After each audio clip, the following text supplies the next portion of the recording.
আজকে আমি চলে গেছিলাম আমাদের রাজশাহীর ঐতিহ্যবাহী রথের মেলাতে। মানুষের মুখে শুনেছিলাম মেলা নাকি অনেক দিন থাকবে, তবে যে শুনি যে মেলা আর খুব বেশি দিন থাকবে না। আর প্রতি বছর যেহেতু একবার এই মেলাটা বসে, তাই এই মেলাতে যাওয়ার চেষ্টা করি, কারণ এটা আমাদের রাজশাহীর যেহেতু ঐতিহ্যবাহী একটা মেলা। আসসালামু আলাইকুম এভরিওয়ান, সবাই কেমন আছেন? আজকে কলেজের ক্লাস অনেক তাড়াতাড়ি শেষ হয়ে গেছিল, তাই ভাবলাম যে যাওয়ার পথে একটু ঘুরেই যাই, কারণ আমার কলেজ থেকে কিন্তু মেলার লোকেশনটা খুব একটা দূরে না। তবে ইচ্ছা ছিল আরো কিছুদিন পরে যাওয়ার, কারণ মানুষের মুখে শুনেছিলাম মেলা নাকি এখনো অনেক দিন থাকবে। তবে যাওয়ার পরে শুনি মেলা নাকি আর মাত্র 7 দিন থাকবে। প্রথমে যাওয়ার পরে আমার মাটির জিনিসের দিকে চোখ যায়, কারণ মাটির জিনিসগুলো খুবই সুন্দর ছিল। সব থেকে বেশি পছন্দ হয়েছিল এই চায়ের কাপগুলা। যদি একটা নিতে পারতাম তাহলে বোধহয় ভালো হতো, তবে আমার যেহেতু যাওয়ার কোনো প্ল্যান ছিল না, তাই আমি টাকা তেমন নিয়ে যাইনি সাথে করে, এই জন্য আর কেনা হলো না। আর এই ফুলের গাছগুলোও কিন্তু দেখতে বেশ ভালোই লাগে। আমি আগের বছরে কিছু কিনেছিলাম, আমার এখনো কিছু আছে বাসায়, কিছু নষ্ট হয়ে গেছে। আর এগুলো সবই প্লাস্টিকের। বাচ্চাদের কিন্তু প্রচুর পরিমাণে খেলনা ছিল, প্রত্যেকটা খেলনায় অনেক অনেক সুন্দর। ছোটবেলায় এগুলো কত কিনতাম, বেলুন ফোলাতাম, বেশ ভালোই লাগতো, যেগুলো এখন আমার মেয়েকে কিনে দিতে হয় আমার। আর কিছুদিন আগে যেহেতু আমার বাসার এখানেও মেলা বসেছিল, এখান থেকে আমার মেয়েকে প্রত্যেকটা জিনিসই কিনে দিয়েছি। আর এই বাঁশিগুলাতে কিন্তু ফু দিলে প্রচুর জোরে বাজে, ঢোলটা ভীষণ ভালো লাগছিল।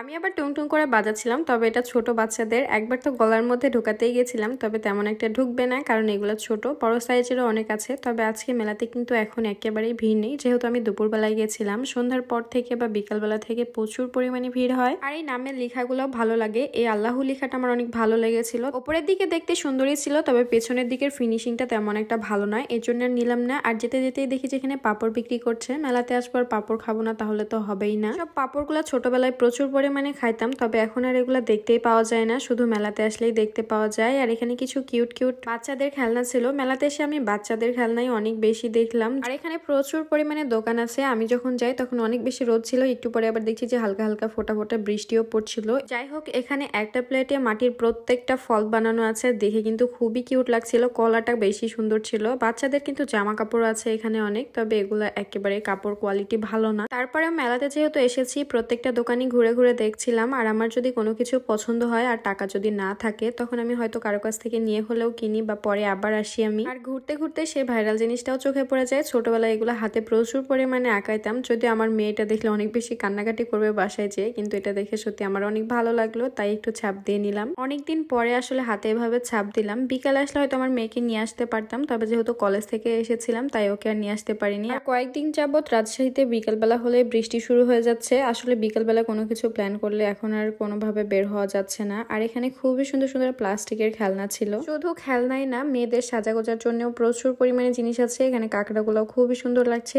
আর মেলাতে তো এই মুড়ি থাকবেই থাকবে। আর এই শুকনা মুড়িগুলা কিন্তু খেতে বেশ ভালোই লাগে, তাই আমার ফ্রেন্ড একটা নিয়ে নিল, যদিও আমি এগুলো নিয়ে নিই। আমি আসলে একটা জিলিপি খেয়েছিলাম, জিলিপি আমার অনেক বেশি পছন্দের। আর এই মেলার লোকেশনটা কম বেশি সবাই জানে, সবাই হয়তো ঘুরে এসেছে, তারপরে আমি লোকেশনটা একবার বলে দিচ্ছি। এটা হচ্ছে রাজশাহী সাগরপাড়াতে মেলা। আর মেলা আর মাত্র 7 দিন থাকবে, তো আপনারা যারা জাননি অবশ্যই চলে যাবেন। অ্যান্ড আজকের ভিডিওটা আর বেশি বড় করছি না, দেখা হয়ে যাচ্ছে নেক্সট কোনো ভিডিওতে। সবাই ভালো থাকবেন, সুস্থ থাকবেন, আল্লাহ হাফেজ।